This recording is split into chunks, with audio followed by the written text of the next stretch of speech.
Yo, how you doing, my man? Hey, what's going on, man? Nice to talk to you.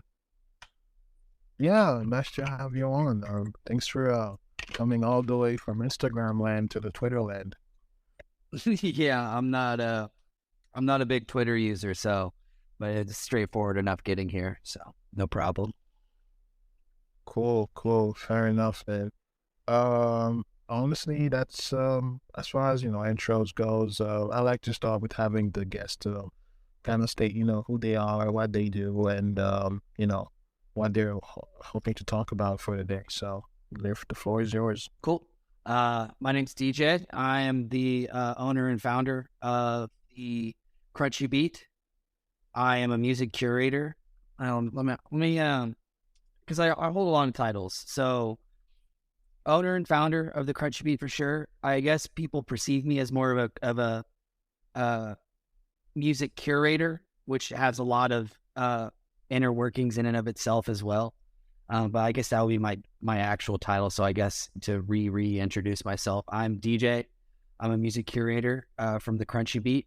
Uh, I am the owner and founder. I also founded it with my partner who couldn't be here today, David, and we've been running the account on a larger scale for about a year, almost two now.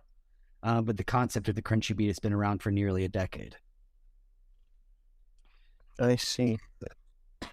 So, if you don't mind me asking, I know that the reason why we're even talking right now is because I've had the opportunity to cover some of the artists you spotlighted through your playlist, Shit's Got Potential.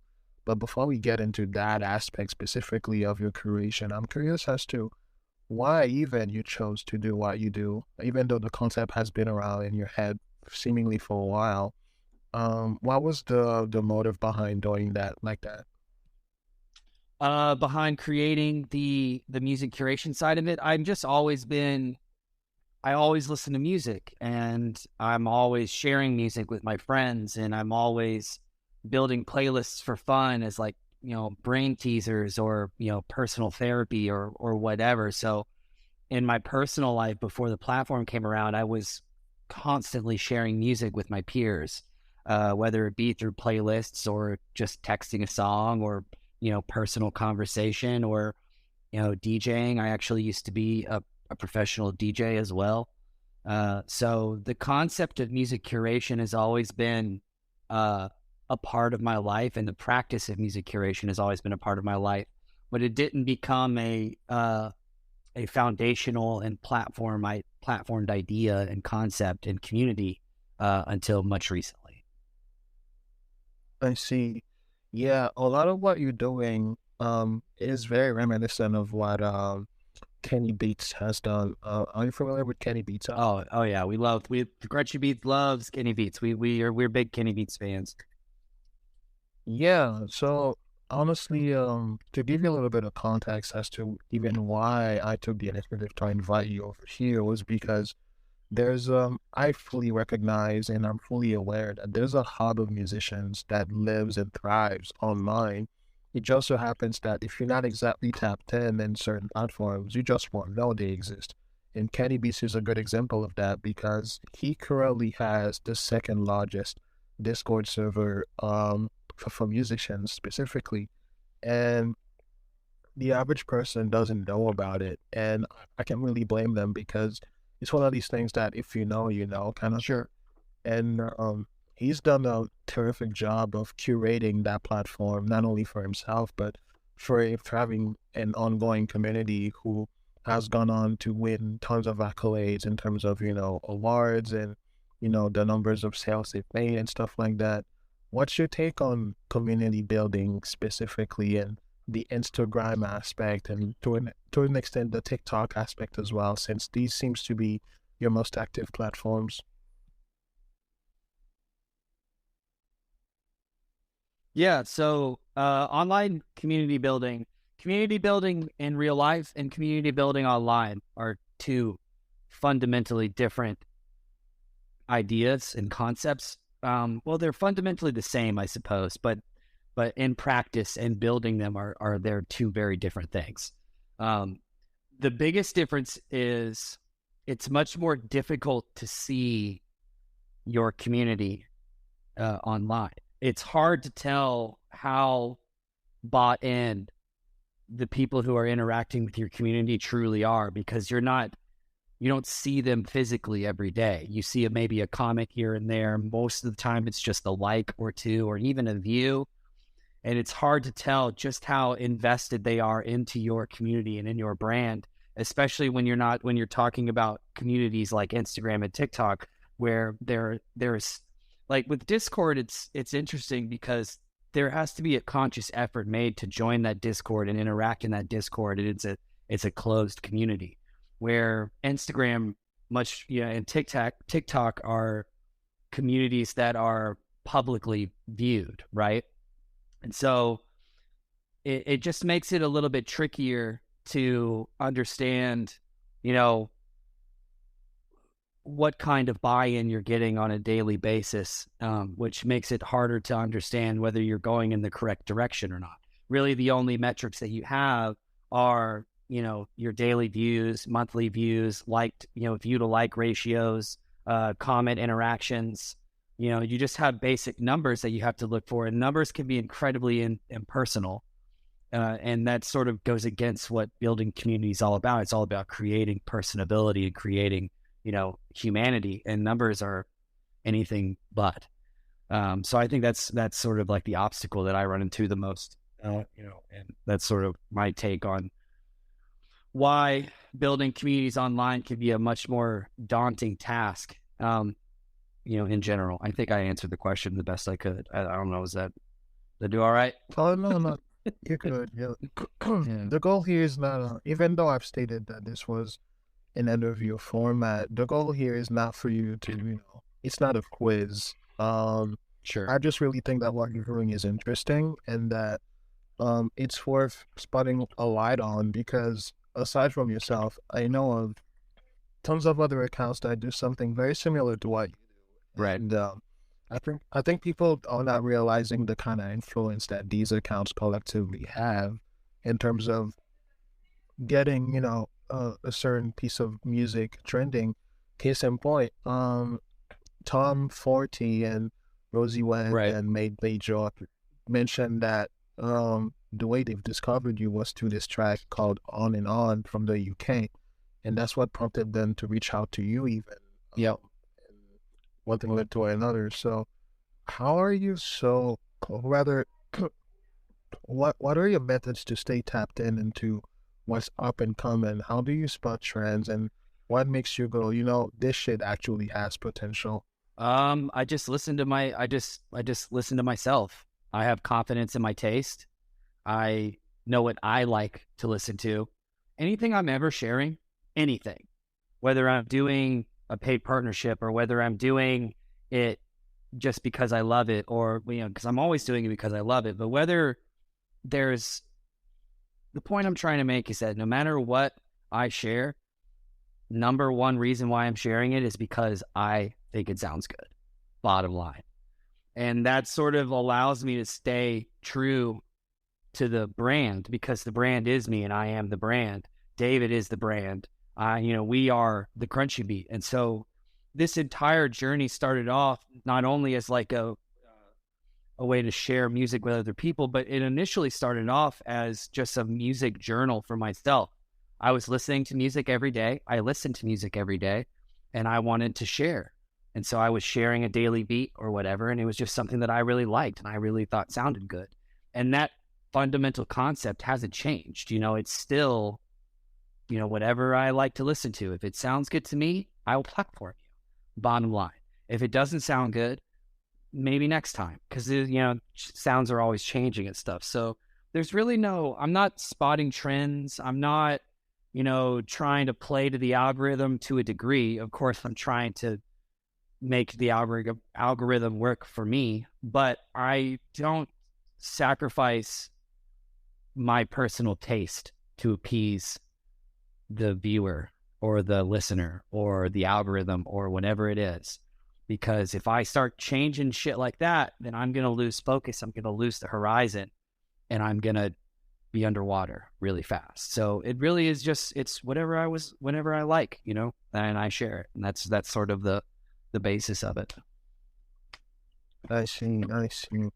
And as far as, here's a post I found recently that talks about we no longer live in the age of um information.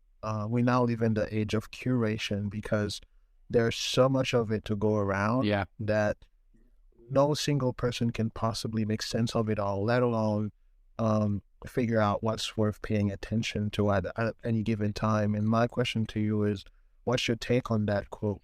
I think it bodes well for people like me. That's for sure. If that's the direction that society is going, then I've set myself up to to be all right, because I think it's a good point. I think it certainly rings true in a lot of ways. And I think you can start to see it in not only, curators such as myself, but true, bigger curators and artists for that matter. You're starting to see a lot more, creative houses pop up, creative firms, creative, whatever, these places that are just supposed to be collections of different variations and forms of art. Like, for example, Donald Glover just, he has his creative house. Yeah, now skill. Exactly. Yeah, I saw that. Exactly. And he's doing exactly what that quote is talking about. He's creating a central place for him to curate a creative vision and allow other people to partake in a collaborative creative vision. And so I think that's sort of speaking truth to the quote that you're talking about. And that's something that I'm trying to turn the Crunchy Beat into as well, because music isn't my only creative passion. I have a creative passion for food. I have a culinary background. I'm not a chef by any standard, but I certainly understand the how food works and how to make it delicious and how to present it in such a way. I appreciate visual art. I'm an amateur videographer as well. Because of course I shoot all my stuff myself and edit it all myself. I am a graffiti artist as well, so I think I have a nice eye for visual art as well, like actually drawn or painted visual art. And I want to create a place that sort of houses all of that into one curated space for people to hang out and for people to be in. And that's sort of where I'm trying to take this platform next, is offline. I'm trying to build, what I want to do is build creative third places, I suppose would be the best way to put it. I want to create space where people can come and socialize and enjoy each other and, revel in creativity, whether it be a visual medium or a sonic medium or a written medium or a culinary medium or whatever it is. I want it to happen in a space that I can create for everybody around me to participate in and create community. Yeah, that makes sense. And, I'm really glad you brought Donald Glover up because he's a shining example of what that looks like when a multidisciplinary head gets into the weeds head first and makes a path for themselves, and not only makes a path, but builds a platform. And another quote I'm throwing at you is from one of my personal tweets on this account, where I've said, in response to a tweet that talks about that artists deserve, support. I said that, the artist having support is good. The artist having mentors is great. The artist having a platform is excellent. And I feel like this curation / platform / third space leaning kind of approach is not only the way to go moving forward, but it's the way to maintain the culture that lives and thrives off of the internet. And a good example of that would be vaporwave, right? I'm sure you're familiar with that genre. Yes. Right? So vaporwave, to my disappointment, it's not exactly all that popular outside, in the real world, quote unquote. And a couple of the reasons why I'm assessing that might be is because it's not the kind of thing the same way like hip hop or the same way like Jersey Club, or even like the EDM slash, rave scene have their own third spaces. So as a result of that, the conversation around that kind of art form and genre has died down over the years. And mind you, one of the key integral figures that are involved in the vaporwave scene in its beginning, they're still to this day doing their thing, streaming on Twitch and doing the whole VTuber lifestyle kind of thing and making music to this day. And none of that OG status is likely to trickle back to them because that conversation lives and dies online. So, Donald Glover specifically, what I really like about what his approach is with this current Gilga announcement, for one, I don't know if you took a minute to look at the specifics of what they were looking to hire. Oh yeah, And I'm going to be applying. as you should be, you have a. I feel like from a strategy and analysis standpoint, you definitely have an edge compared to a lot of people. But yeah, like one of the specific positions I've seen him put out for a call to action is AI prompt animator, Yeah, AI prompt engineer, and obviously AI has been quite a hot topic in the creative community for the last several months or so. yeah. um, phase one of the question is, what's your take on AI? And phase two is, how do you see that sort of new medium influence music making and music listening? Uh, I don't think that AI can truly be as creative as a human being can be. I don't think that is something that doesn't scare me. The idea of AI being able to output creative, concepts, it still has to have a user inputting it. And even if you're talking about self-learning AI and AI that can, teach itself and get better and practice, and there's still a human element that will always need to be there. And not to mention, humans are incredibly resilient and, like I said, creative. They are already finding ways, people are already finding ways to have AI as a complementary source to create new art. There are so many, and they're finding ways to not only create art, but create, you know, pop culture of sorts. And they're finding new ways to spin old pop culture. Like, for example, the one of the most hilarious videos I've seen lately that not only is funny to watch because it's absurd, but it scratches an itch in your brain that you can't really quite speak to. And that's what creativity is all about. And it's the one where somebody basically said, what if Harry Potter was actually Balenciaga? That's such a hilariously absurd concept. But when you watch it, there's an element of creativity there and hilarity and absurdity that you just can't help but not look away from. And that's a human component that's being inputted into that, without AI is creating everything around it. There are also great clips that I see on YouTube all the time of people taking human created, sound and throwing it through an AI generator and creating a visual medium for sounds that they created as human. So there's always going to be ways for us to work symbiotically with the things that we've created. The idea that humans fall apart in a dystopic scenario, I don't subscribe to that. I think that when humanity and people are pushed to the brink of emergency, we act very, very calmly and resiliently. I mean, it's sort of the whole first responder situation, or like I was watching a video the other day of a person talking about some firsthand accounts that he was reading about when, the attacks on 9/11 happened in New York City, and regular citizens were taking their boats across across into Manhattan from New Jersey, just regular old people. And those scenarios, terrorist attacks, school shootings, whatever, those are microcosms of dystopia. And to see people bravely, facing it and not devolving, as so much of our, pop culture has shown us to be, it shows that in the face of AI, which could create a dystopic scenario, which we've also seen in pop culture over and over again, maybe AI is the best thing that ever happens to humanity. And it lifts us out of whatever hole that we've been in for the millennia and millennia that have been humanity before that.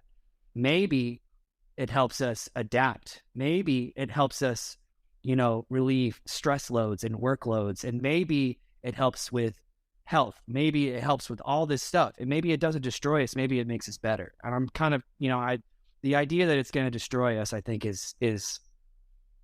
I'm tired of that talk. What I want to talk about is how can it make us better?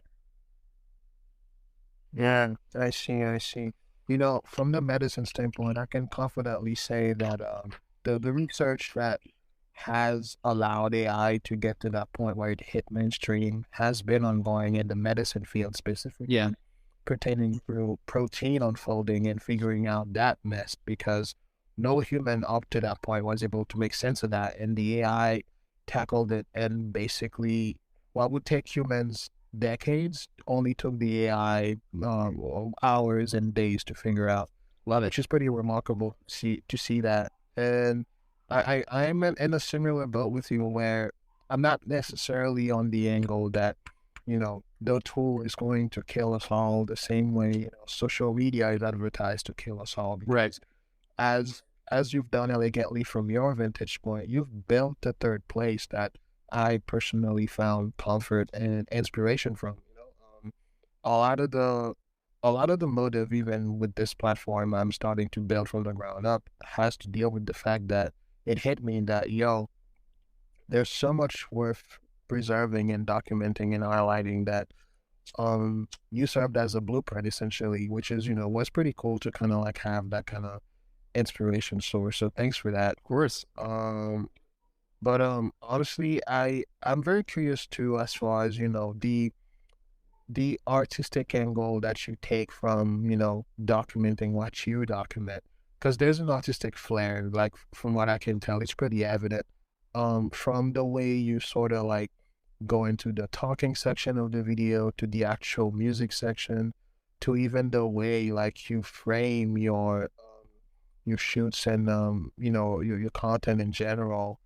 How much of that would you say plays a role in the appeal of what you're presenting, or is it more so the song itself that attracts that crowd based on your assessment? That's a good question. It's rarely ever just one thing, right? And I think that the music is certainly a big part of it. I play the song, underneath my monologue for a reason, because I believe that no matter what I'm saying, if the song is ass, people are going to swipe up. Bottom line, I could be saying the most profound shit ever written in human history, but if the song is cheeks, I'm not getting that view. That's just the bottom line. But I think what I've been able to do, because I've always been a writer and a reader, and I think I've managed to find ways to use the English language to captivate people a little bit more and maybe give them a different angle to approach the song from. Because sometimes I'll share stuff that's old. It's not always about new. It's just about how am I perceiving this work of art, and how can I communicate it to the viewer to get them to see it from maybe a different point of view. So I appreciate you saying that there's an artistic and creative angle and edge to it, because sometimes it's hard to see from my side of it, because at the end of the day, all I'm doing is just being me. And I think that's sort of like the way I like to put it is, because what I'm doing is not groundbreaking. It's not new. It's in fact very old. But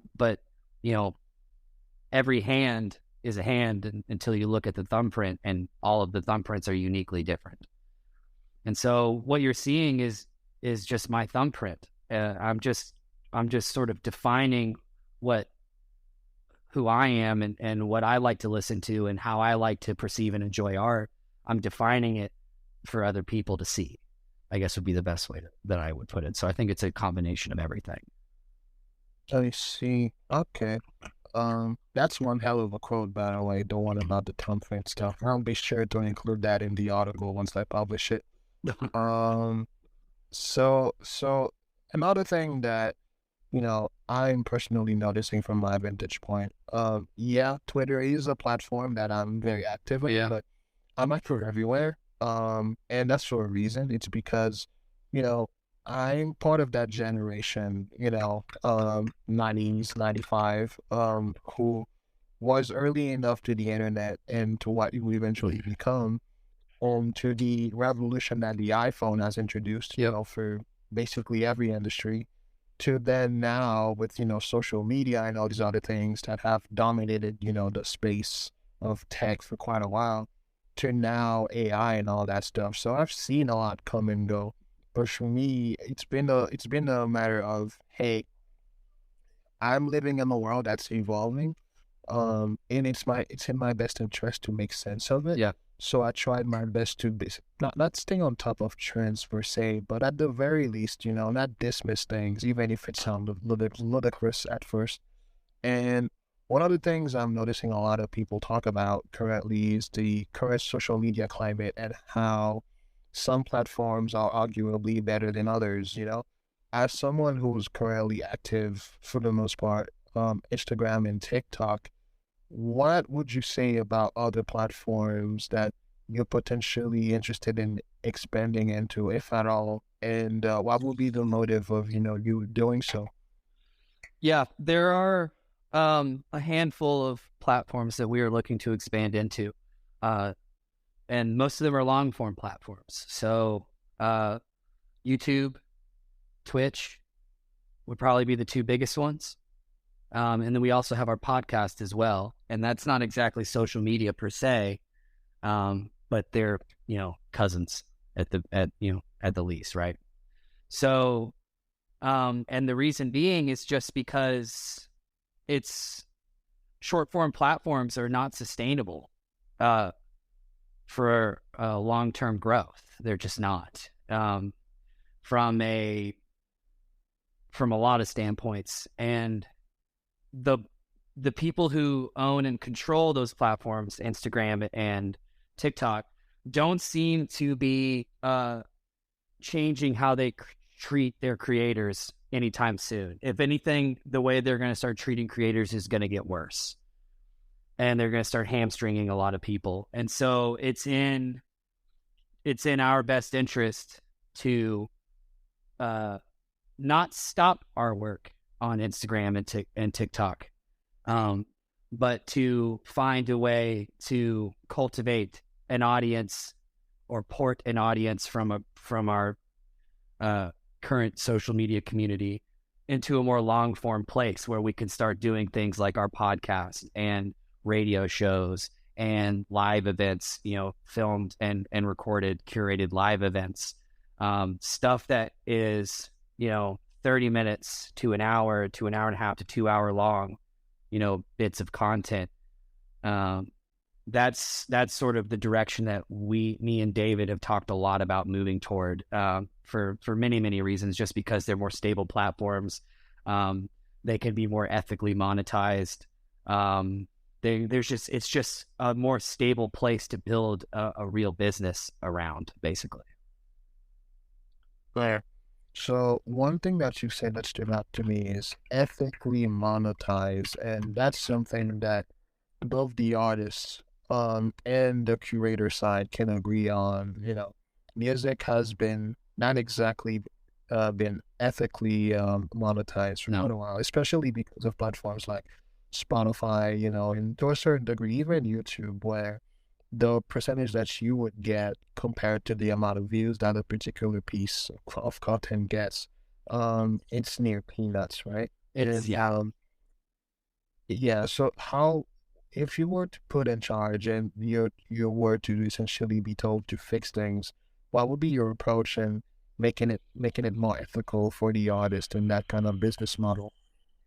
I've thought about this a lot, and I have yet to come to a conclusion that I feel is realistic and possible and doesn't lead, you know, leave anybody out in the cold.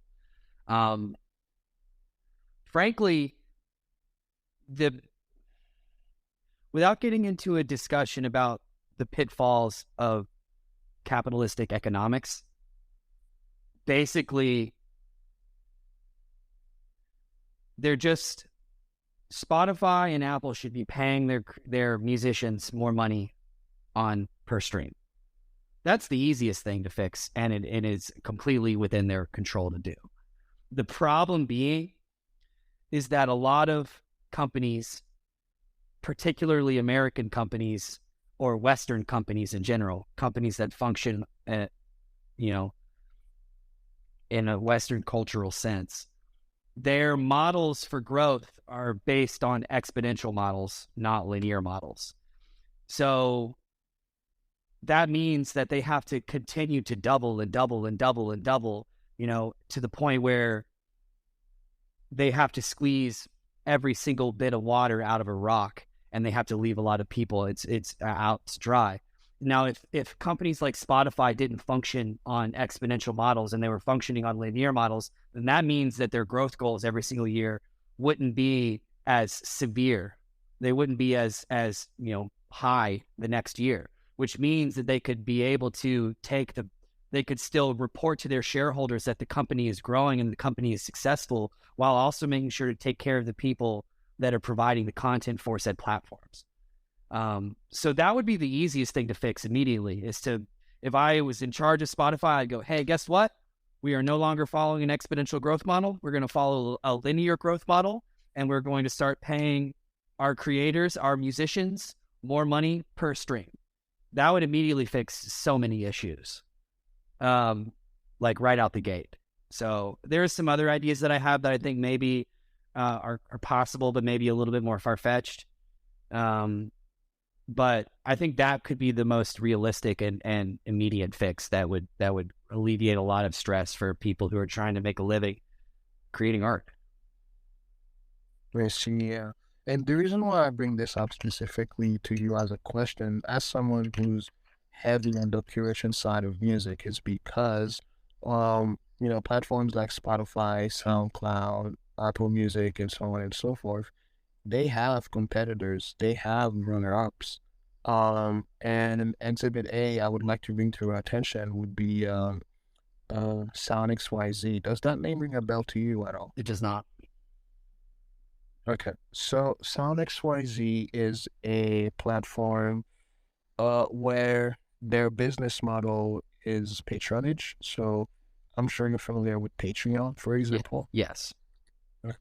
So a little bit of the history of Patreon for those that may not be aware, but Patreon was started by Jack Conte, and Jack Conte is a college dropout turned musician on YouTube. That was his platform of choice where he would, release his songs on, with his at the time wife, under the name Pamplemousse. That was like their band, and they would tour and do all that stuff, and they ran into the same pitfalls that we just talked about. So in a way to problem solve that issue, they came up with the concept for Patreon, and they made that live. And within a few months, it caught on like wildfire with the creative community, to the point where it is now $1 billion industry on its own. So that patronage model has, to a certain capacity, even acknowledging the capitalistic system, that is something that is successful.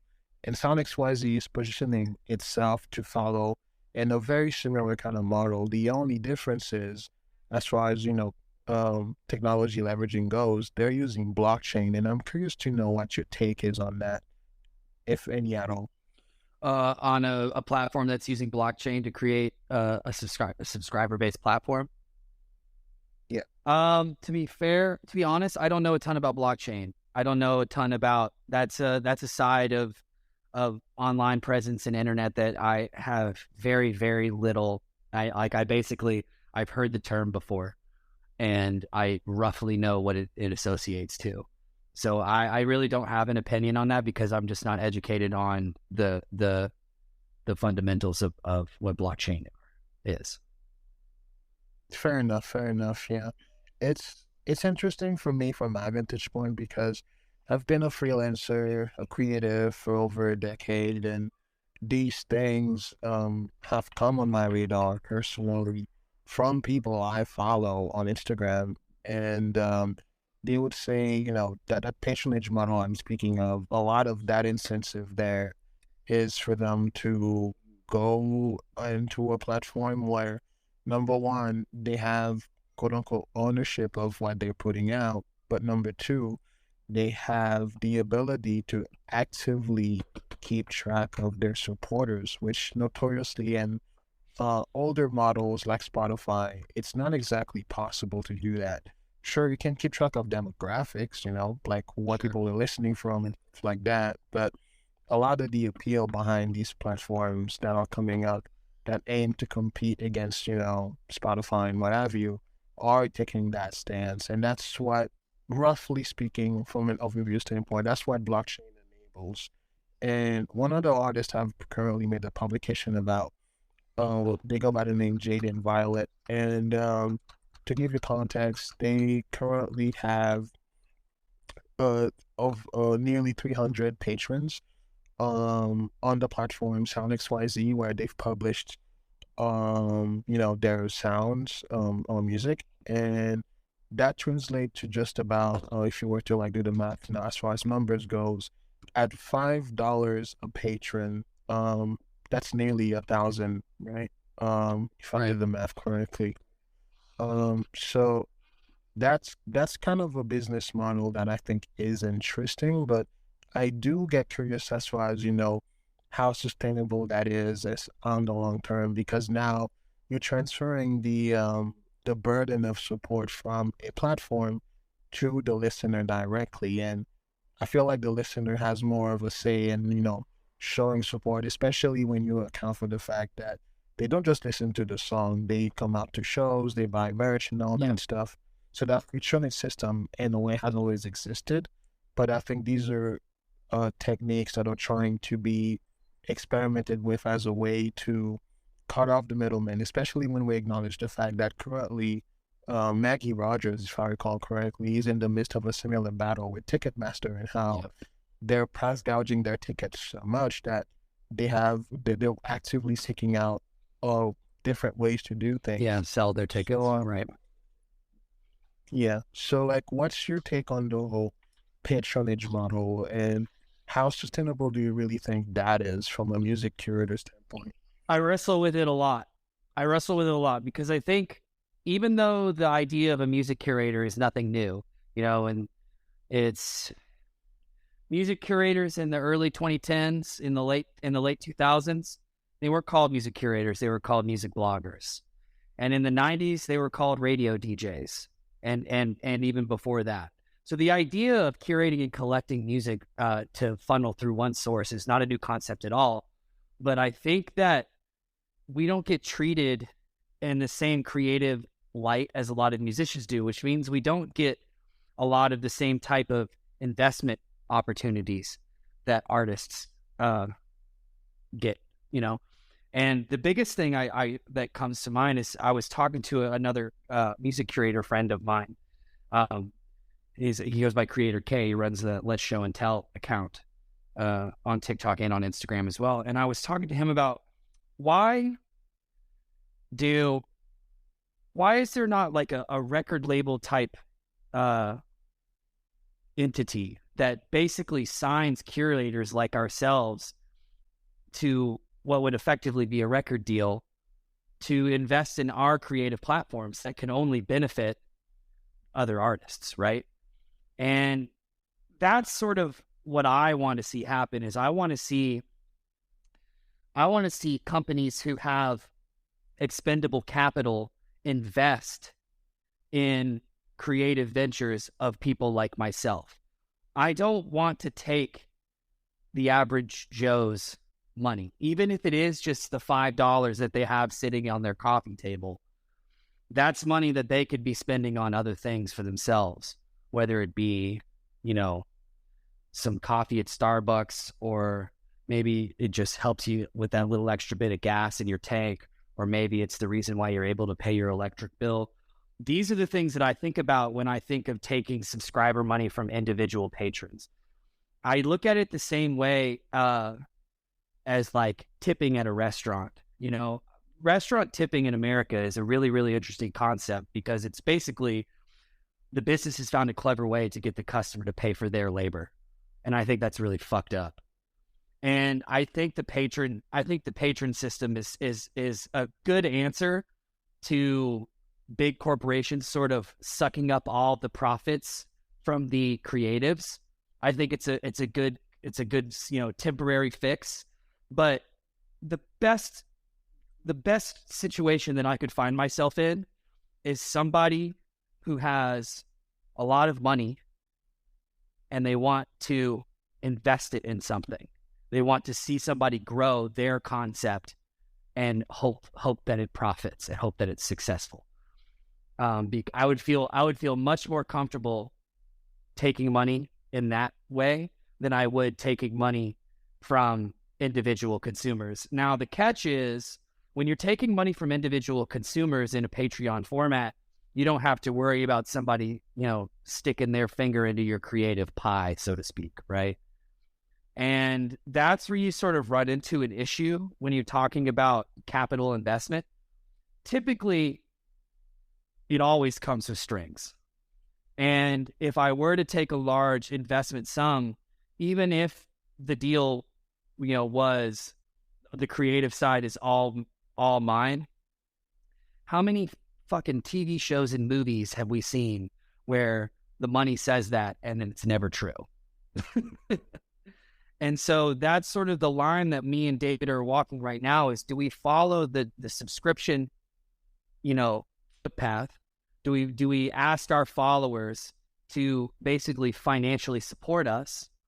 Or do we continue to function on basically a free basis and hope that somewhere down the line, we run into an investor that isn't a monster, right? And so that's sort of the place that we find ourselves stuck in, I guess.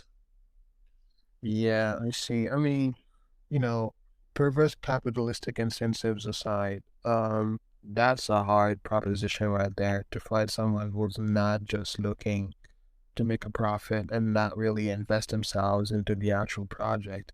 And that applies across the board from anything that's based on platforms such as Instagram, TikTok, Spotify, obviously, and even YouTube. And YouTube notoriously actually is the highest paid platform out there. And even then, creators are breaking even in a certain way, depending on what the video talk about, obviously. Because from what I understand on their business model, their revenue stream prioritizes certain topics, and finance gets paid the highest Sure. on the view per capita.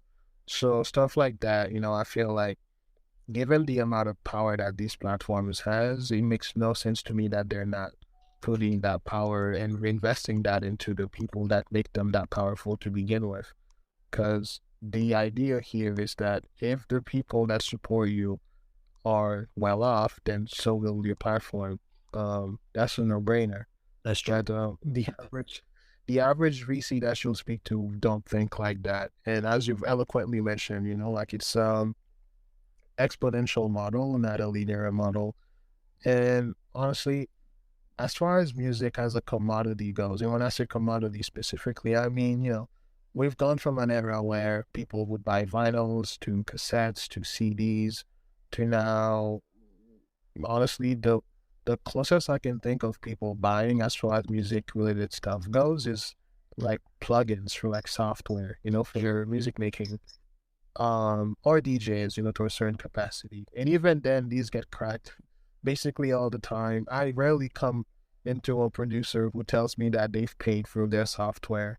Yeah. So that's dying as a quote unquote business model. How do you see that evolve for the artist specifically? What's ethical in that scenario to help them monetize their music in such a hostile environment? That's the $1 million question, isn't it? It's just, it's a hard one to wrap your head around. It's a hard one to give an answer that's, wrapped up and tied up with a bow. It's a long, tough, boxing match. It's a fight. There are so many ways to do it. There are a lot of artists that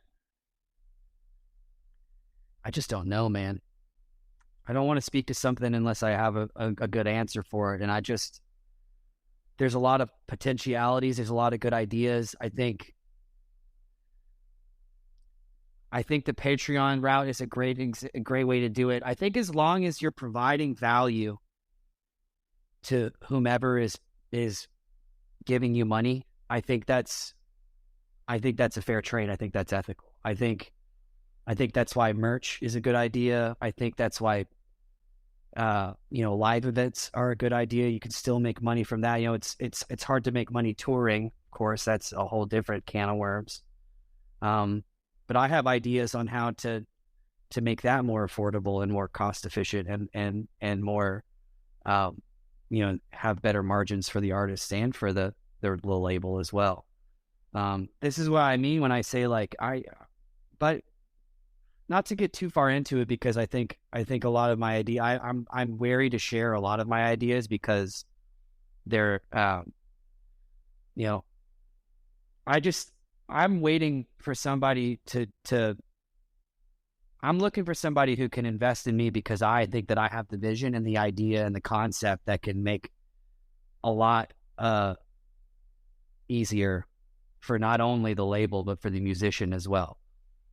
I think I can help musicians make more money and alleviate the stress of marketing their music, while also making sure that the record label is happy and healthy too, and staying the fuck out of their business.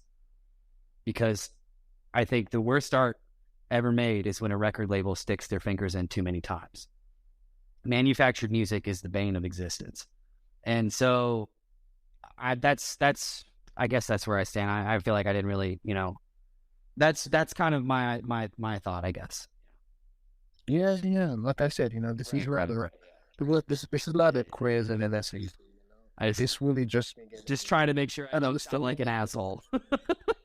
Yeah, no, honestly. And here's the thing. These very topics, to give you further context as to what I've done up to that point with this Whizpill kind of project and concept, I've spoken from project founders to artists to painters and musicians all across the board. And I think that's the sentiment that rings the same for everyone, is that corporate greed has been an issue from the jump. And not only corporate greed, but the way the business is done is very opaque. And if you don't know the lingo, if you don't know the practices, you're likely to get screwed over, even if you get in, with an intent of trying to protect your stuff. Right.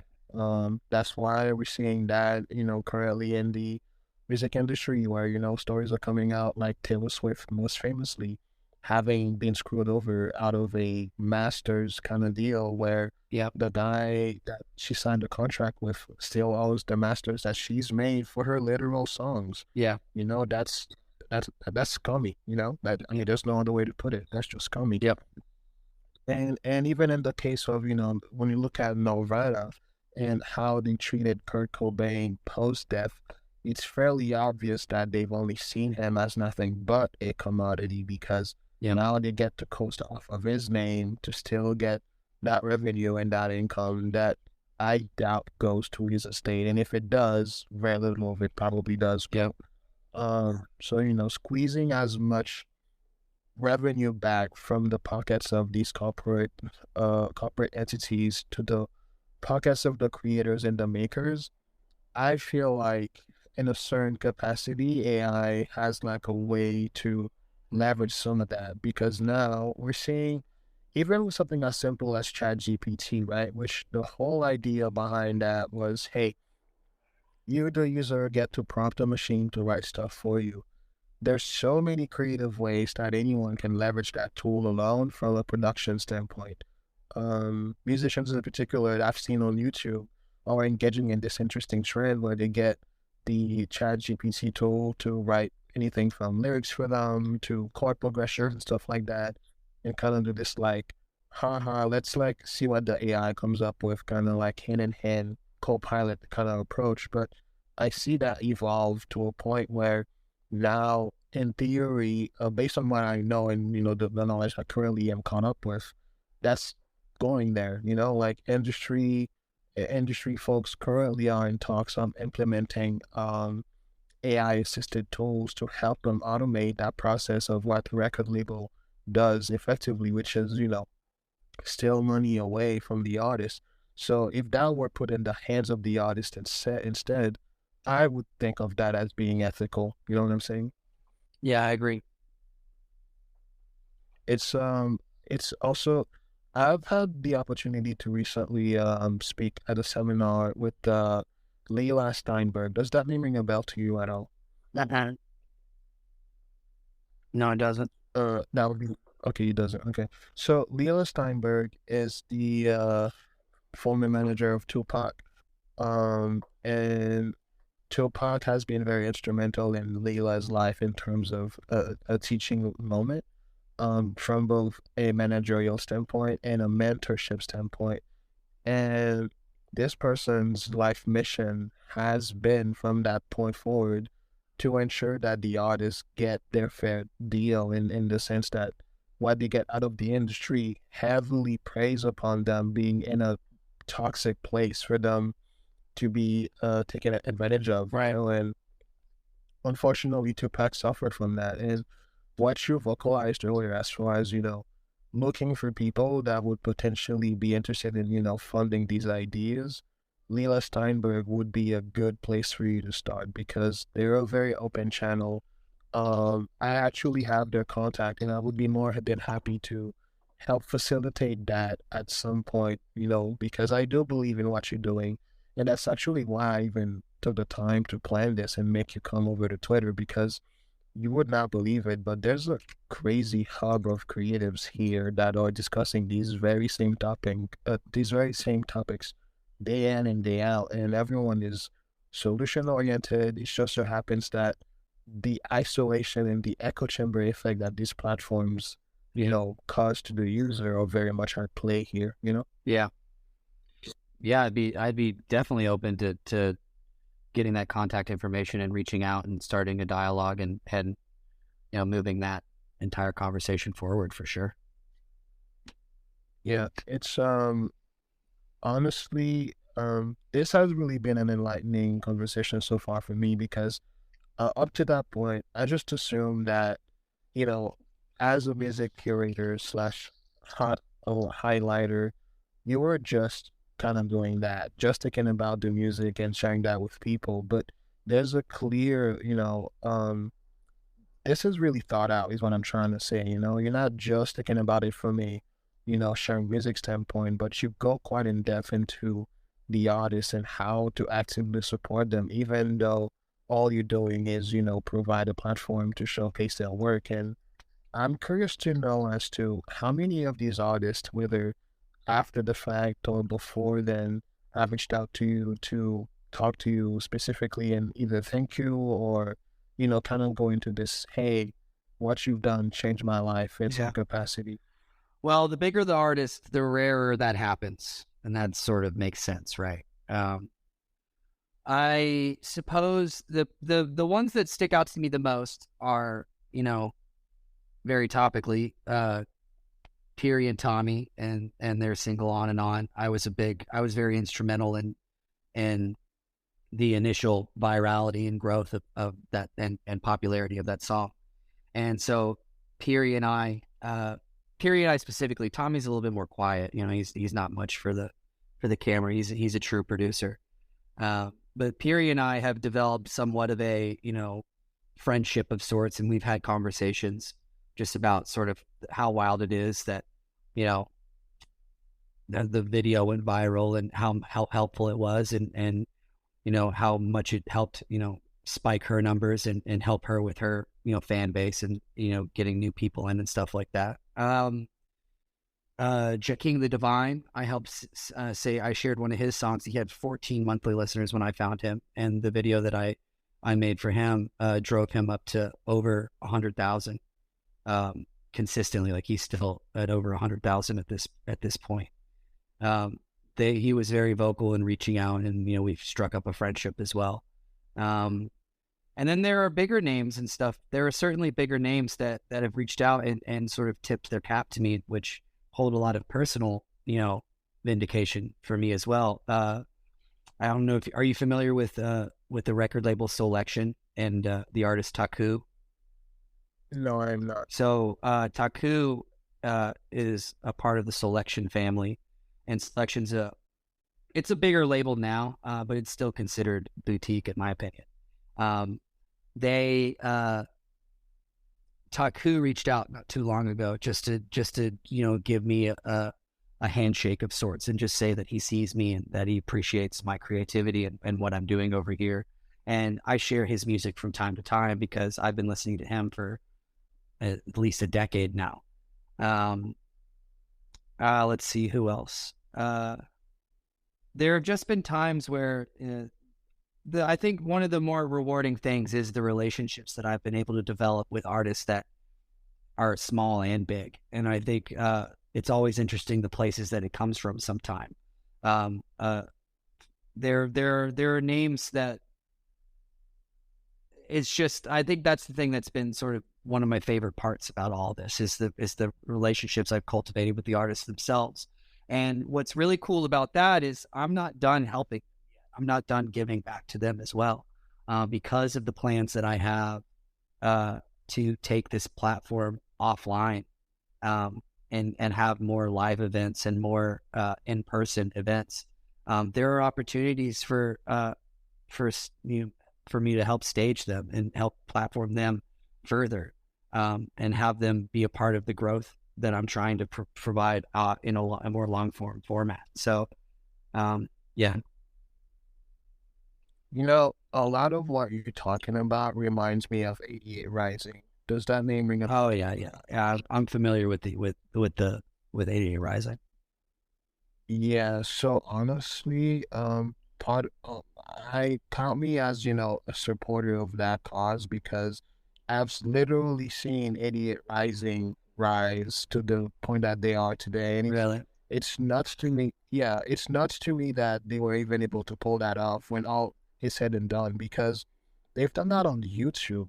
YouTube is a Right. very competitive platform, It's not easy to do that at all. And the fact that they've made this specifically for the Asian sort of American kind of crowd is even more impressive because that's a demographic that notoriously doesn't really get that much airwave, in the American mainstream. And now, formerly known as Filthy Frank, now Joji, Yeah. he's one of their biggest headliners. That other guy, Rich Brian do some? Yeah, Rich Brian did some work with him. Yeah, it's definitely an interesting concept. I had never thought to compare myself or contrast myself to them. I'll have to. but that's effectively what you are. I'm just being honest. Yeah. Totally. Like if you were to take that same approach of what they've done and do that on YouTube, I promise you that potential is there. And not to like point one of your own taglines back at you, but your shit that's got potential. You've been waiting to use that line, haven't you? That was clever, you cheeky bastard. Yeah, let's just say I have a little bit of a talent for doing that. Um, but man, like, yeah, this yeah, honestly, like, I think one of the last few questions I have for you will have more to do with your personal life, and I'm not gonna pry into it too much, but I am curious though as to, as far as your routine goes, from say sun up to sundown, how do you listen to music? Do you kind of like get up and turn on the speaker and play something, or do you kind of put headphones on as you make coffee and stuff like that? Like, how do you consume music? Well, I don't drink coffee, or I drink very little coffee. Caffeine hits me like a fucking freight train.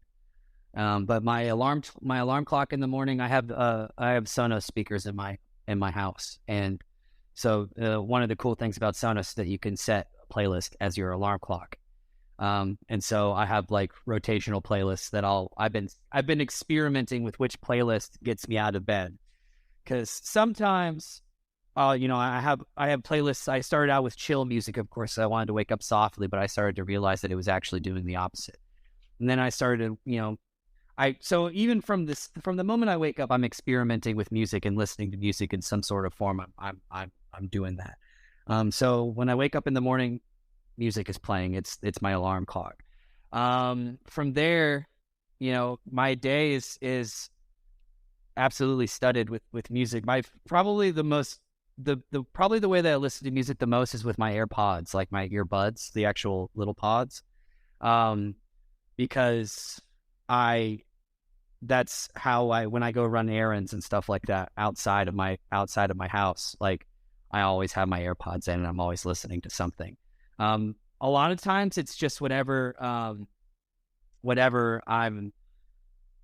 personally listening to. I call it, it's music that I'm just like personally enjoying. I have no ulterior motive other than I just like what that's the vibe I'm in that day.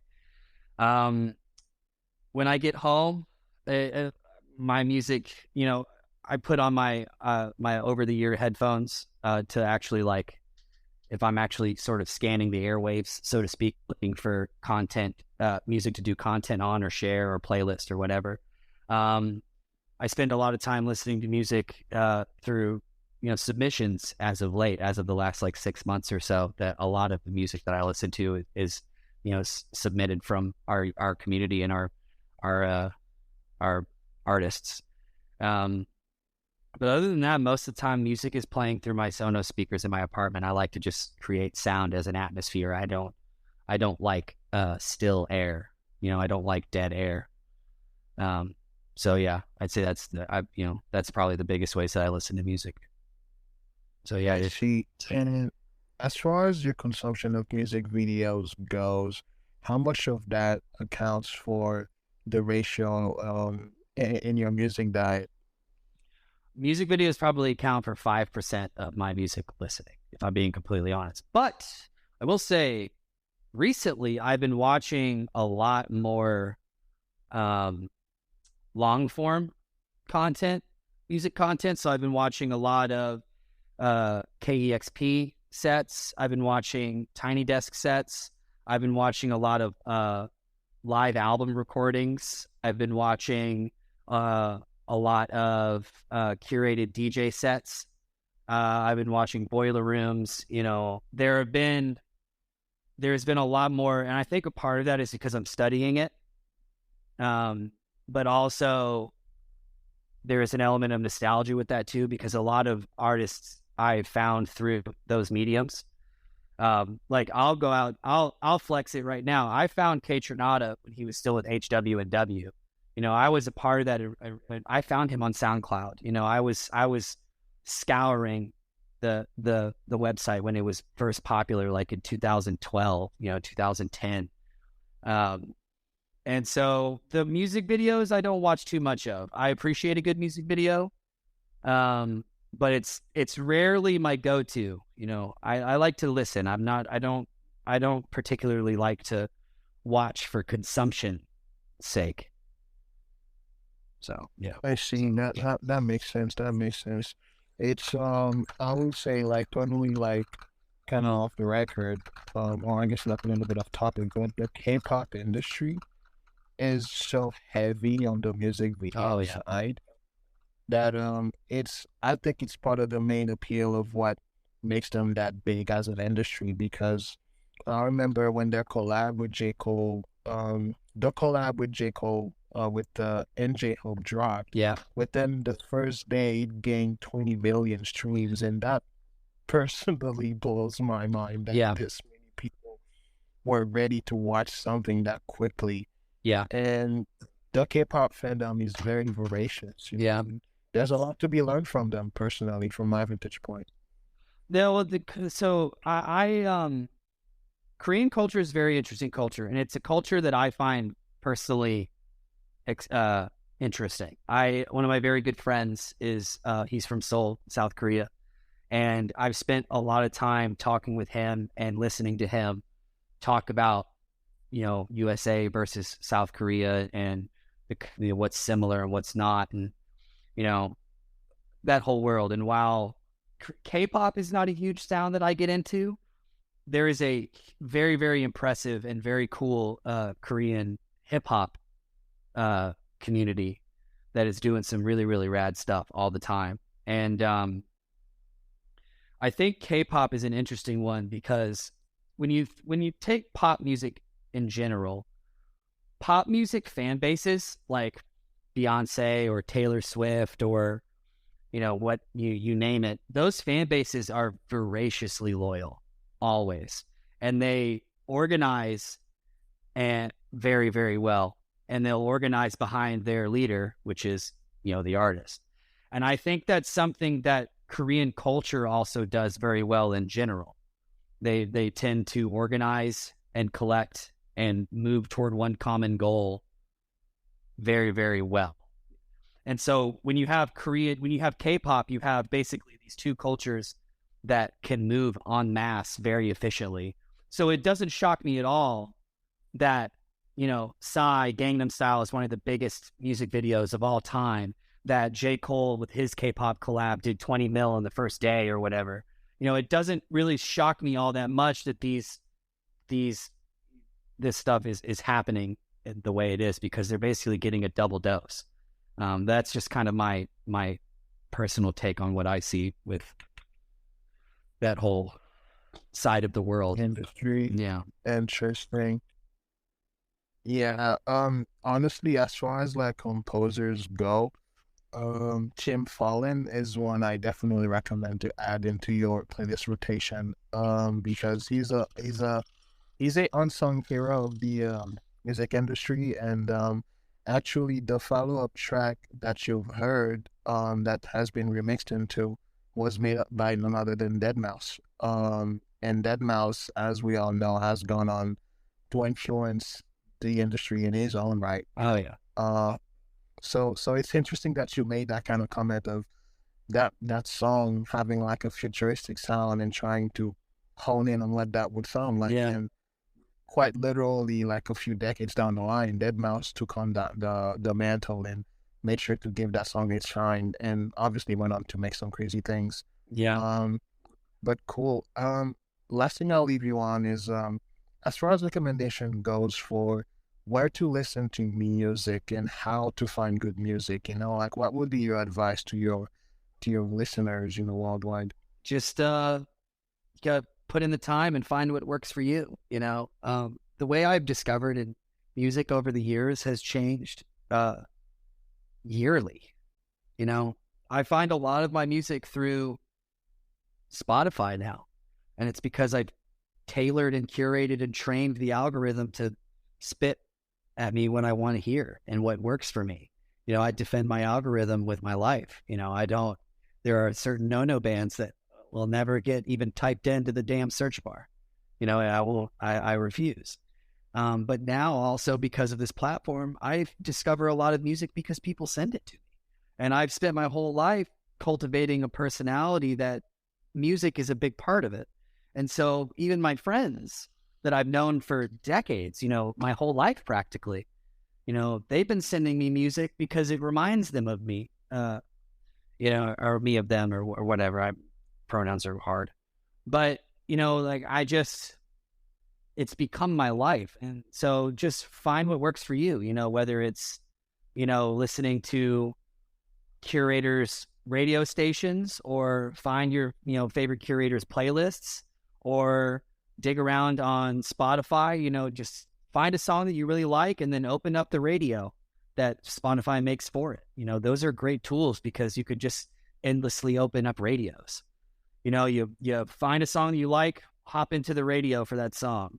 Find another song that you like that's similar to that one, hop into that radio, and before long, you're just down a rabbit hole of music. Do your homework. If you really, really like the way I do it, this is how I function. If I come across a group randomly 3 times and I like their songs, I'll do my research on the band or the artist or whatever, and I'll dig around and see who they're affiliated with or what labels they're attached to, or other people that they've collaborated with. You just got to follow the breadcrumbs. That's really all it is. Just be curious. Just stay open-minded. And if you see something that makes you go, huh, act on that thought, act on that, and, chase it, because it'll take you to some pretty weird and cool places. That's how I found out about a lot of really cool bands that have unbelievable stories of how they created their music or how their group came to be. So just stay curious is, I guess, is the best thing to do, and find what works for you. Interesting. Yeah, I mean, that speaks volumes of your character and really how you take that third place approach in building a community and a platform. I think curiosity is in itself a lost art form. That too often people get either shamed for or mocked for. Yeah. So yeah, man. Like, honestly, I for one wish you all the best in that endeavor that you're doing, and for two, I cannot highly recommend your platform enough to basically everyone I come across. Even if it's just like, hey, no, I mean, like, just me being honest. Like that's that classic word of mouth effect. That's not some advertisement kind of thing where it's like, so, like, here's the plug time for the crunchy beats. Like, man, what you really are doing is something that I think takes the aspects of the best of both worlds, from the social media angle to the music angle, and making that accessible to the average person and potentially helping them influence their own soundtracks and their own curiosities. That's huge in terms of preserving and pushing the culture forward. So I can't thank you enough for what you're doing. And thank you, man. I appreciate that. It means a lot. And I'm happy to inspire, and I'm glad I can do that for you and for anybody else listening, and all the people that have interacted with my community. From the bottom of my heart, thank you for everything. I'm putting in the work. There's no doubt, but I wouldn't be here if it wasn't for the fact that people fuck with it.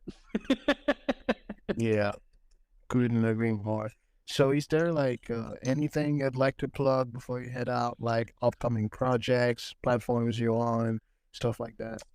We're just trying to grow the podcast right now. So just listen to the podcast. We released an episode today, our 20th episode.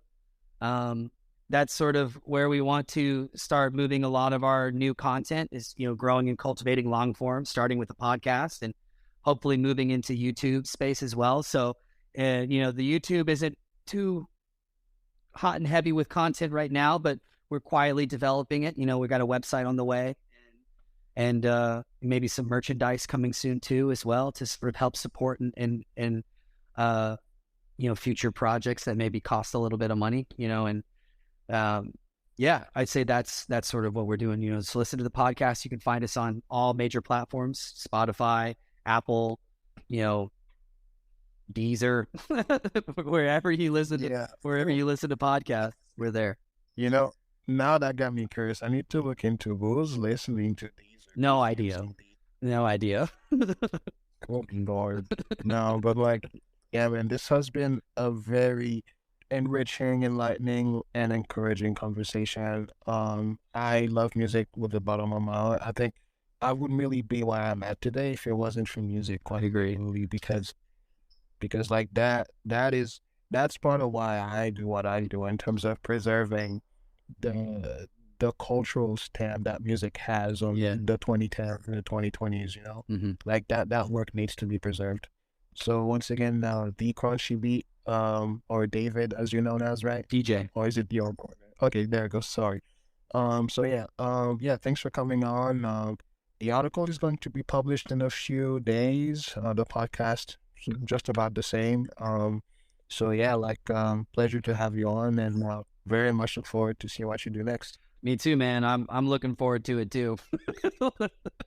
And I appreciate your time, and thank you. You get some excellent questions, and I'm always humbled to be brought on to other people's creative endeavors. I'm really happy to be a part of it in any capacity. So dope, man, dope. On that note, this has been Whiz, featuring the Crunchy Beat, music curator, music tastemaker, I would even dare to say, and that would be it for today. Have a good one, folks. Cool. That's basically it. Like, at that point, I'm just gonna close the space, and it's like a regular phone call. Cool. Yeah, no worries. All right. Catch you around later, man. Yeah, bro. Thanks again. Yeah, of course. Bye.